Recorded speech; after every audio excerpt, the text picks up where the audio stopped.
Padre G.P. Benedetti se pegó a la fría pared de piedra de la torre de la iglesia de San Pedro, escuchando las botas sobre los adoquines abajo. Voces estadounidenses, riendo, acercándose. En la cripta bajo sus pies, 3 soldados alemanes se escondían, uno con metralla en la pierna, otro de apenas 18 años, y un tercero separado de su unidad durante el avance aliado por la línea gótica en octubre de 1944. G.P. había tomado su decisión 3 días antes, cuando el primer soldado, el herido Klaus, irrumpió tambaleante por las puertas de la iglesia, sangrando y aterrorizado. El chico se derrumbó ante el altar, y G.P. hizo lo que cualquier sacerdote haría, lo que cualquier hombre debería hacer, lo ocultó. Pero esto era el norte de Italia, territorio ocupado por los alemanes hasta hacía 6 días. G.P. sabía lo que les pasaba a los colaboracionistas. Había visto cuerpos colgando de farolas en Bolonia, hombres que ayudaron a los alemanes, hombres acusados de traición contra la causa aliada. Los estadounidenses liberaban Italia, sí, pero G.P. había albergado soldados enemigos en un espacio sagrado, les dio de comer, vendó sus heridas, mintió a patrullas aliadas sobre quién o que se escondía en su iglesia. Esperaba un tribunal militar, prisión, tal vez ejecución. La Convención de Ginebra protegía a soldados heridos, pero ¿protegía a sacerdotes que los ocultaban de sus captores? Las botas se detuvieron frente a las puertas de la iglesia. G.P. bajó la estrecha escalera de caracol, su sotana susurrando contra las piedras. Sus manos temblaban. Tenía 53 años. Había bautizado a la mitad de los niños del pueblo, casado a sus padres, enterrado a sus abuelos, y ahora moriría por proteger a 3 alemanes que conocía desde hacía 72 horas. Las puertas de la iglesia se abrieron. La luz de la tarde se derramó sobre los desgastados azulejos de la nave. Una silueta llenó el umbral, hombros anchos, uniforme estadounidense, barras de capitán brillando. Pero había algo más que G.P. notó incluso a través del terror, una cruz de capellán en el cuello. «Padre», dijo el estadounidense en italiano cuidadoso, «necesitamos hablar de los soldados alemanes en su sótano». El corazón de G.P. se detuvo.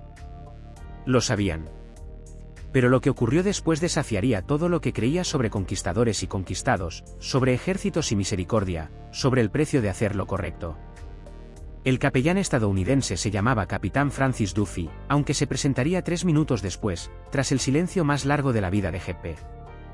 G.P. quedó congelado en la nave. Su mente corría por respuestas, negar todo, alegar ignorancia, invocar derechos de santuario que probablemente ya no existían. Pero las palabras no llegaban. Su boca se había secado. El capitán Duffy dio 2 pasos dentro de la iglesia y se quitó el casco. Su cabello era oscuro, ralo en las sienes, tal vez 40 años. Sostuvo el casco bajo un brazo como si entrara a cualquier iglesia un domingo cualquiera. «Padre», repitió Duffy, ahora en inglés, «soy el capitán Francis Duffy, capellán católico, 5º ejército, y sé que está ocultando soldados alemanes». G.P. encontró su voz, delgada y tensa. «¿Cómo, las mujeres del pueblo?» Duffy lo interrumpió suavemente. «Ellas nos lo dijeron. Dijeron que había estado trayendo comida extra de la despensa, llevando agua a la cripta. Están preocupadas por usted. Las mujeres del pueblo». Claro, no se podía ocultar nada en un pueblo tan pequeño. G.P. había sido un tonto al pensar lo contrario. «Quieren protegerlo», continuó Duffy. «Por eso nos lo dijeron antes que alguien menos comprensivo». Mientras tanto, en la cripta abajo, Klaus escuchaba cada palabra a través de la rejilla de calefacción. Su italiano no era perfecto, pero suficiente. Lo había aprendido durante su destino en Roma antes de la ofensiva de la línea gótica.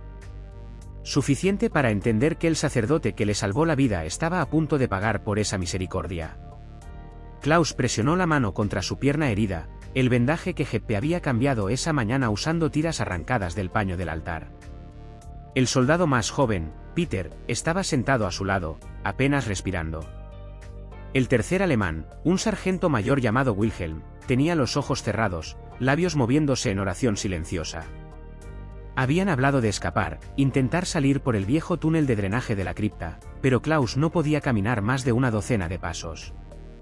Peter estaba demasiado aterrorizado para moverse, y Wilhelm simplemente dijo en su grueso acento bávaro: «Si huimos, dispararán al sacerdote». De vuelta en la nave, el capitán Duffy hablaba de nuevo. Esto es lo que va a pasar, padre. Voy a bajar a su cripta. Evaluaré el estado de esos soldados y luego tendremos una conversación sobre la Convención de Ginebra, sobre obligaciones civiles y sobre qué constituye ayuda al enemigo. Las rodillas de Geppe casi cedieron. Esto era todo, la acusación formal, el comienzo de su corte marcial. Pero primero, dijo Duffy, y su voz se suavizó, quiero que sepa algo. Mi abuelo fue sacerdote en Irlanda. Antes de dejar el seminario para casarse con mi abuela, solía decirme, Francis, la cruz no pregunta quién sangra. Solo detén la hemorragia. Geppe miró arriba, sorprendido. Duffy sonrió, pequeño, triste, comprensivo. Muéstrame a tus alemanes, padre. Veamos con qué estamos lidiando. La cripta olía a piedra vieja, incienso y miedo. Klaus vio al capitán Duffy bajar las escaleras, una mano en la pared para equilibrarse, y pensó, así termina. Pero Duffy no sacó su pistola, no gritó por sus hombres.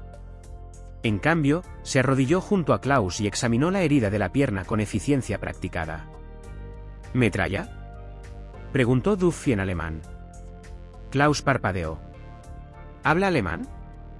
Seminario en Múnich, 1928 a 1930. Antes de terminar mis estudios en Nueva York.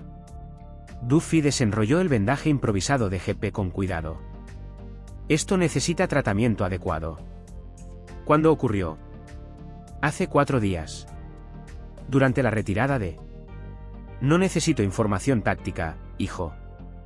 Necesito saber si has tenido profilaxis contra el tétanos.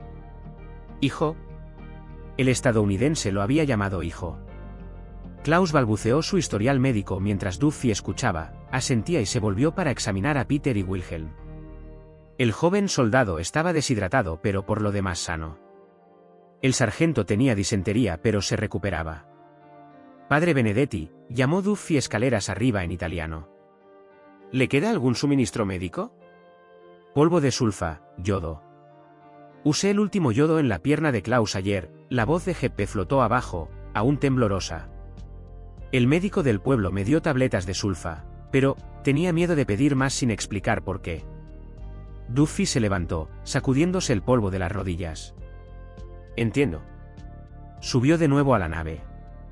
Klaus oyó conversación en italiano demasiado rápida para seguirla por completo, pero captó palabras clave: médico, suministros, Ginebra. La voz de Geppe subió de tono. ¿No va a arrestarme? Y la respuesta de Duffy, clara y firme. Padre, dio ayuda médica a soldados heridos que no representan amenaza activa. Eso no es un crimen de guerra. Eso es cristianismo. 20 minutos después, Klaus yacía en una camilla en el pequeño rectoral de la iglesia mientras un médico estadounidense, un chico judío de Brooklyn llamado Cabo Steinberg, limpiaba y vendaba adecuadamente su herida. Quédese quieto, murmuró Steinberg, su alemán con fuerte acento. Esto va a doler. Dolió. Klaus apretó los dientes. Tiene suerte de que el sacerdote supiera mantenerlo limpio, continuó Steinberg, aplicando yodo con sorprendente suavidad. Otro día o 2 y habría perdido la pierna. Tal vez más que la pierna. Klaus observó al médico trabajar. Las manos de Steinberg eran firmes, profesionales. Había sacado una foto del bolsillo mientras reunía suministros, una chica de rizos oscuros riendo a la cámara. ¿Su hermana?, preguntó Klaus. Steinberg miró la foto, sonrió. ¿Prometida? Sí. Nos casaremos cuando vuelva a casa. Tal vez primavera de 1946 si esta guerra termina alguna vez. Le mostró la foto a Klaus. La chica era hermosa. La expresión de Steinberg se suavizó. Parece amable, dijo Klaus en voz baja. Lo es. Steinberg guardó la foto y continuó vendando. Está estudiando para ser enfermera. Me sigue enviando cartas con consejos médicos. La mitad están mal, pero, se encogió de hombros, la amo de todos modos. Era una conversación tan normal. Tan extrañamente, imposiblemente normal.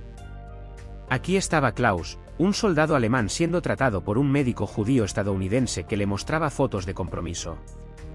Mientras tanto, en la cocina de la iglesia, Peter estaba sentado a la mesa de madera de Jeppe comiendo. Comiendo de verdad por primera vez en semanas. El capitán Duffy había traído raciones K, y el padre Benedetti había añadido pan, queso y vino.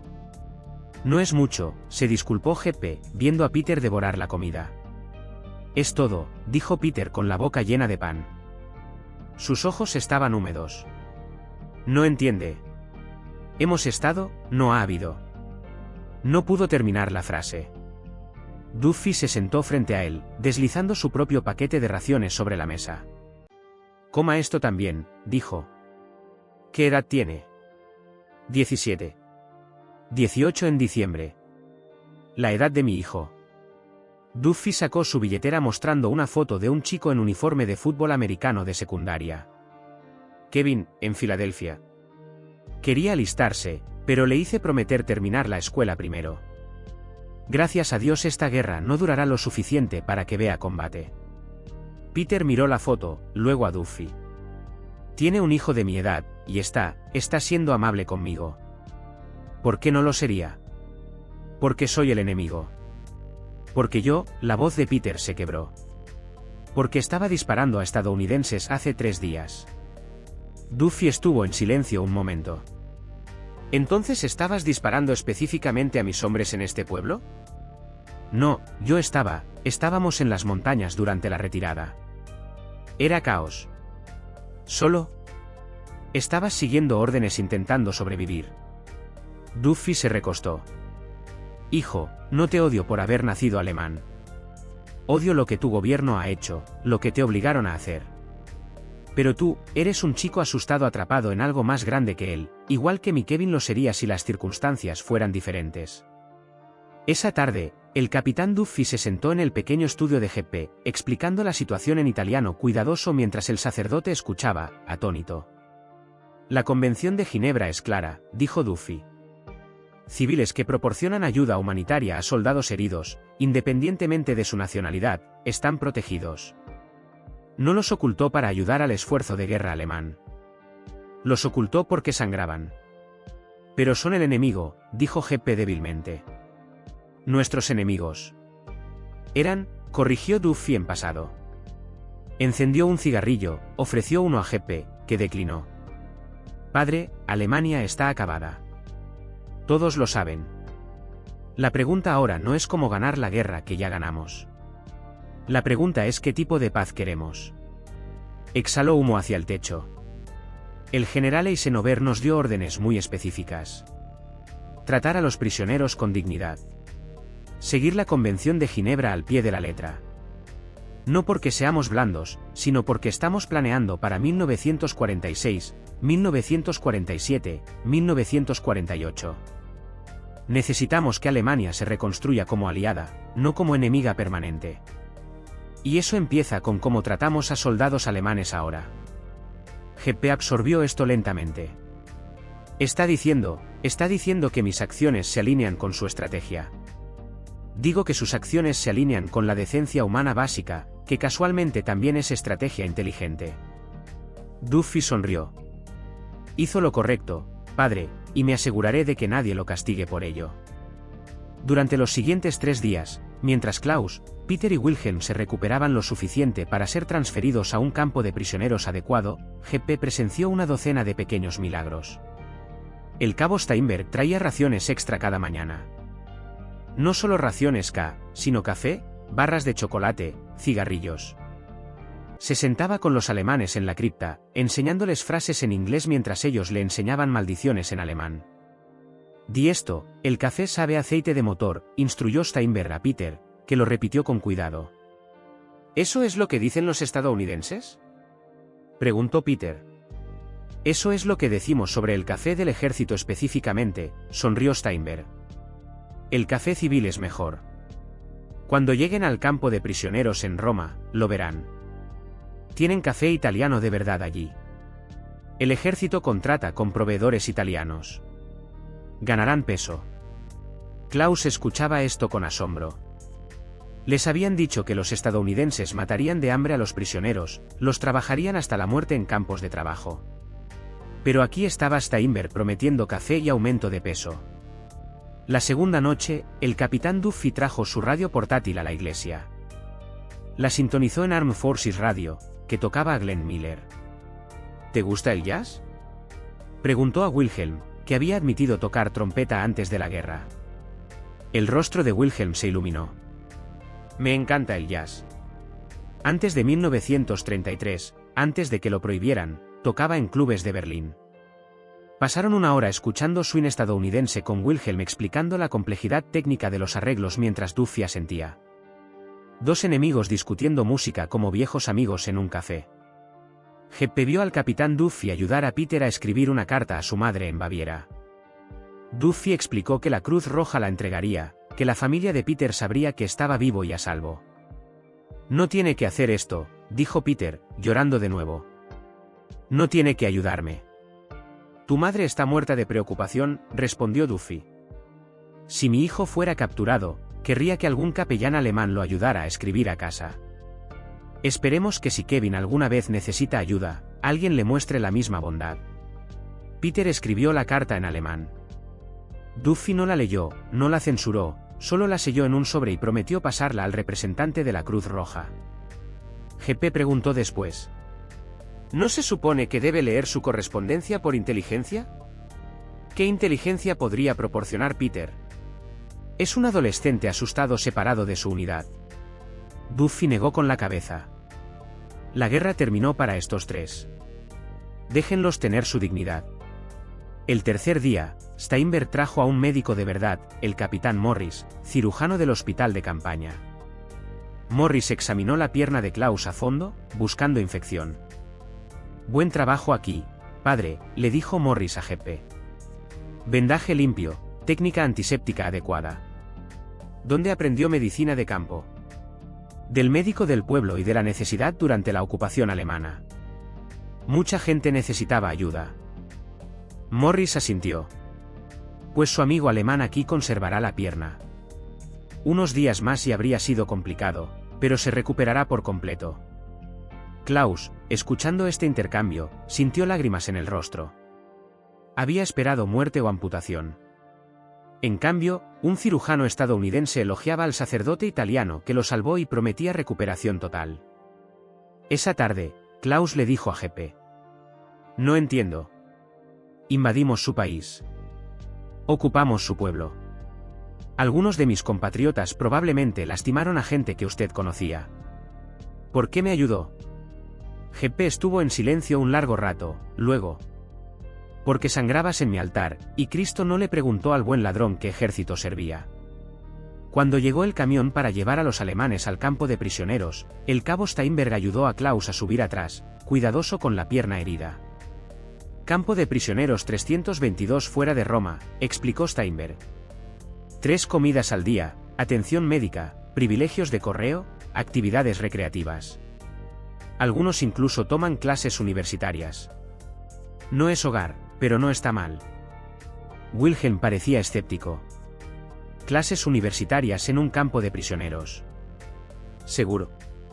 La Universidad de Maryland tiene un programa de extensión. Pueden ganar créditos para un título. Tenemos prisioneros alemanes estudiando ingeniería, literatura, incluso teología. Steinberg sonrió. Para cuando vuelvan a casa, estarán más educados que cuando se fueron. Peter hizo la pregunta que los tres pensaban.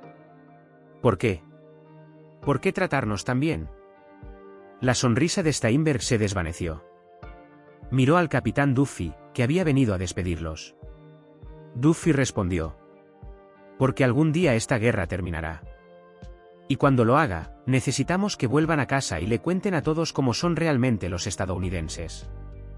No lo que les dijo Goebbels, lo que experimentaron ustedes mismos. Estrechó la mano de cada soldado alemán. Construyan una Alemania mejor. Ese es su trabajo ahora. Construyan algo que valga la pena defender para que sus hijos nunca tengan que pelear así de nuevo. El camión se alejó. Jeppe y Duffy se quedaron viendo cómo desaparecía por el camino hacia Roma. ¿Estarán bien?, preguntó Jeppe. Mejor que bien, dijo Duffy. Sobrevivirán. Volverán a casa.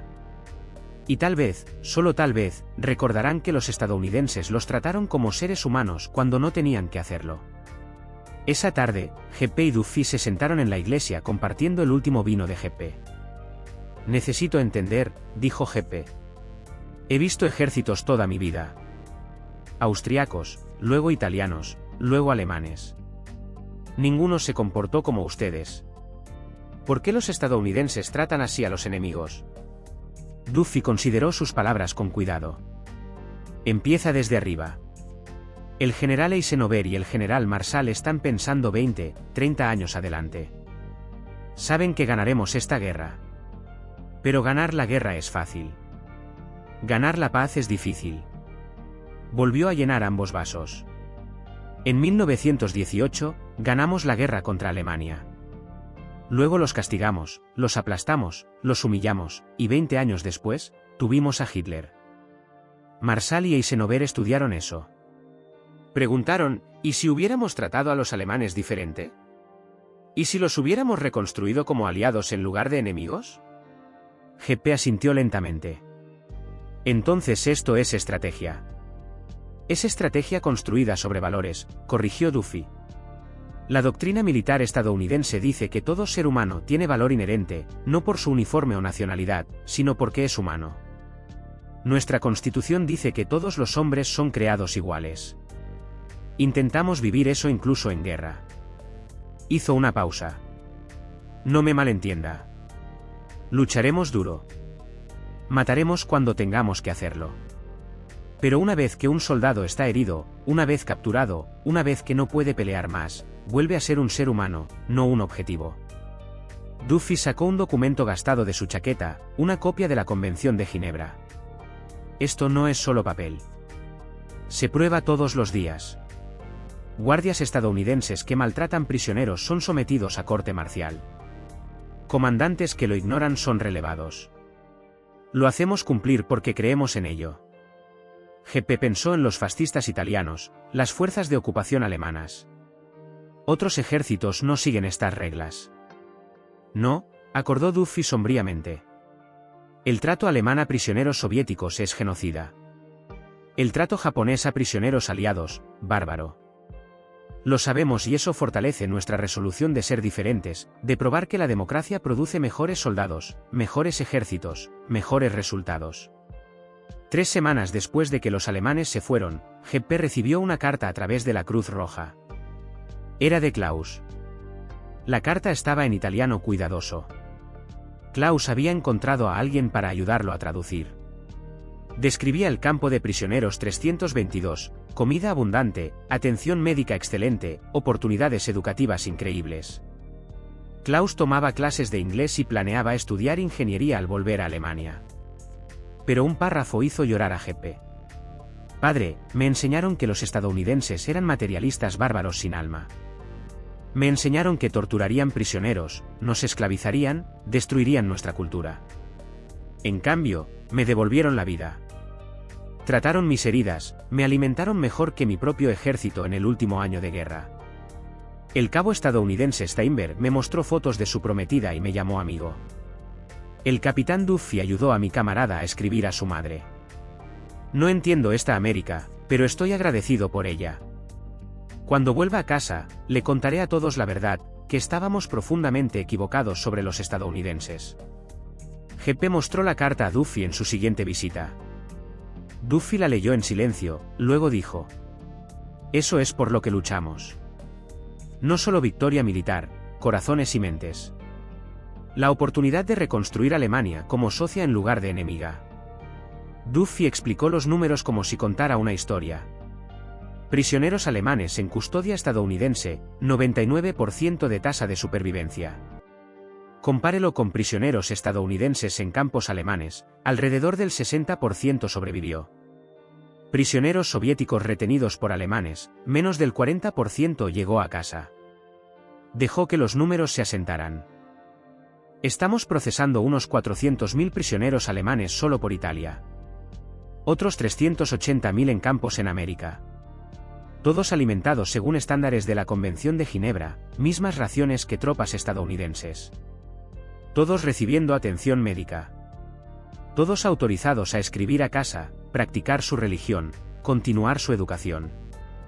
Geppe hizo el cálculo mental. Son casi 800.000 alemanes a los que están tratando bien. ¿Exacto? Y cuando vuelvan a casa en 1946, 1947, 1948, contarán 800.000 historias sobre cómo los estadounidenses los trataron. Esa es nuestra arma secreta para ganar la paz. Creamos 800.000 embajadores que reconstruirán Alemania sin odio. El papel de Geppe protegiendo a los alemanes se conoció por todo el valle. El pueblo lo celebró. El obispo envió una condecoración. El mando aliado emitió una carta formal elogiando sus acciones humanitarias. Pero la verdadera vindicación vino del capitán Duffy, que escribió en su informe oficial: el padre Benedetti actuó de acuerdo con la doctrina cristiana y los principios de la Convención de Ginebra. Sus acciones merecen reconocimiento, no censura. En febrero de 1945, Geppe recibió otra carta de Klaus. La herida había sanado por completo. Klaus estudiaba ingeniería mecánica a través del programa de prisioneros de la Universidad de Maryland. Sus profesores estaban impresionados. Más importante, Klaus había sido seleccionado para un programa de repatriación temprana. Volvería a casa en verano de 1946 para ayudar con la reconstrucción alemana. Envían primero a prisioneros educados, escribió Klaus, para ayudar a reconstruir infraestructura. Trabajaré en restauración de ferrocarriles en Baviera. Padre, aprendí más en este campo de prisioneros que en 4 años de juventudes hitlerianas. Los estadounidenses creyeron que tenía valor más allá de mi utilidad como soldado. Eso lo cambió todo. En 1949, Geppe recibió un paquete de Baviera. Dentro, una fotografía de Klaus frente a una estación de tren recién reconstruida, con gorra de ingeniero. A su lado, una joven, su esposa Anna, y un bebé. La carta explicaba que Klaus se había convertido en ingeniero jefe para la reconstrucción de ferrocarriles bávaros. Se había casado con una maestra de Múnich.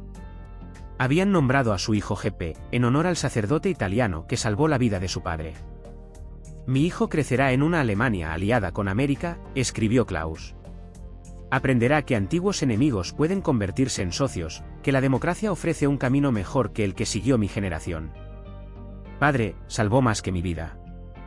Salvó mi fe en la humanidad.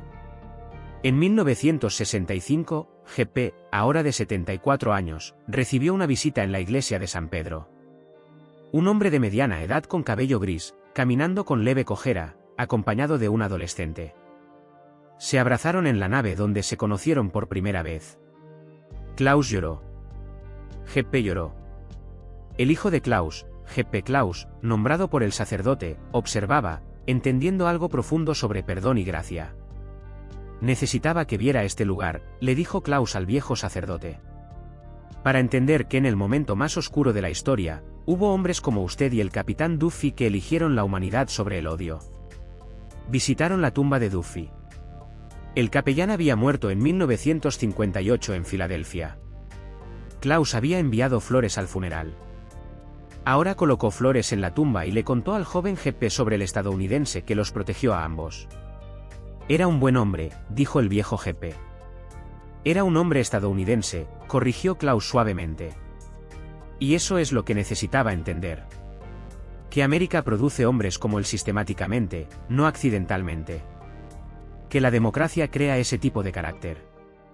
La historia de Klaus no fue única. En 1947, el ejército estadounidense compiló datos sobre repatriación de prisioneros. De los 380.000 prisioneros alemanes retenidos en América, más del 70% expresó opiniones positivas sobre la cultura estadounidense. Muchos pidieron emigrar después de la guerra. Estos antiguos prisioneros se convirtieron en líderes de la reconstrucción alemana, ingenieros que aprendieron técnicas avanzadas en campos estadounidenses, maestros que estudiaron métodos educativos estadounidenses, empresarios que absorbieron principios de gestión estadounidenses. El milagro económico alemán de los años 50 se construyó en parte sobre esta base, cientos de miles de hombres alemanes que experimentaron valores estadounidenses de primera mano y eligieron implementarlos. El Plan Marshall tuvo éxito en parte porque los alemanes lo confiaban. Lo confiaban porque el trato estadounidense a prisioneros había probado que las intenciones estadounidenses eran genuinas. En su última entrevista grabada en 1970, el año antes de su muerte, Klaus reflexionó sobre su experiencia. Tenía 19 años en 1944.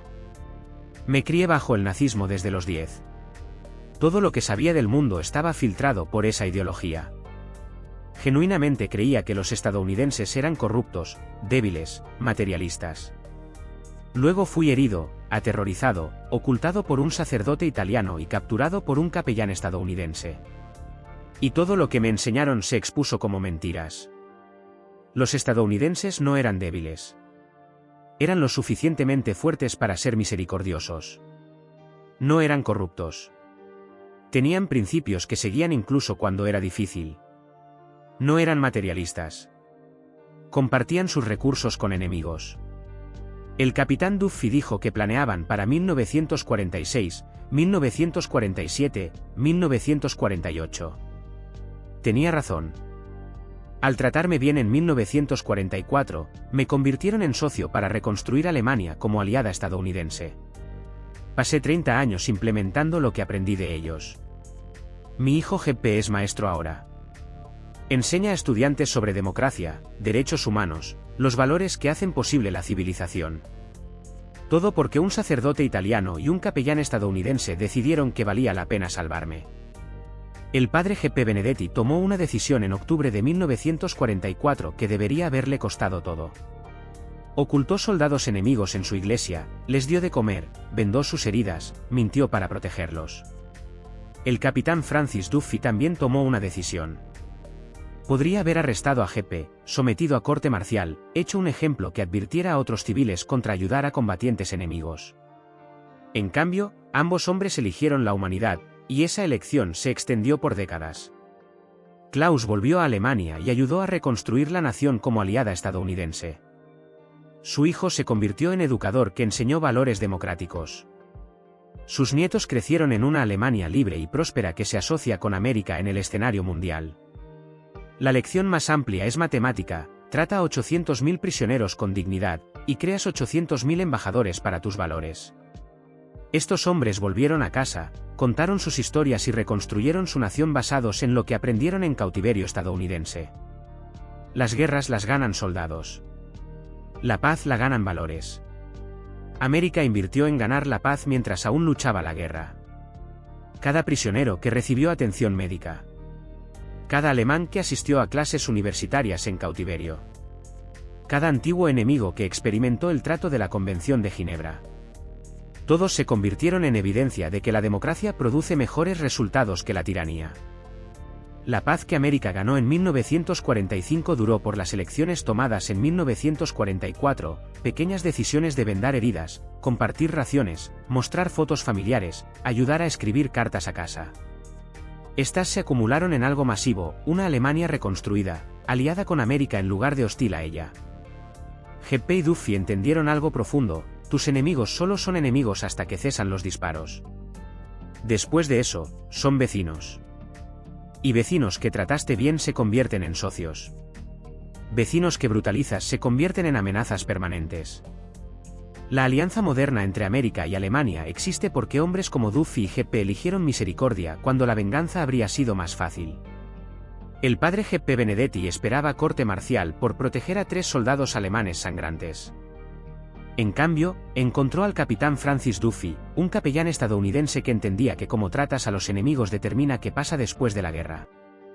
Klaus esperaba muerte. Encontró educación, sanación y una oportunidad de reconstruir su nación.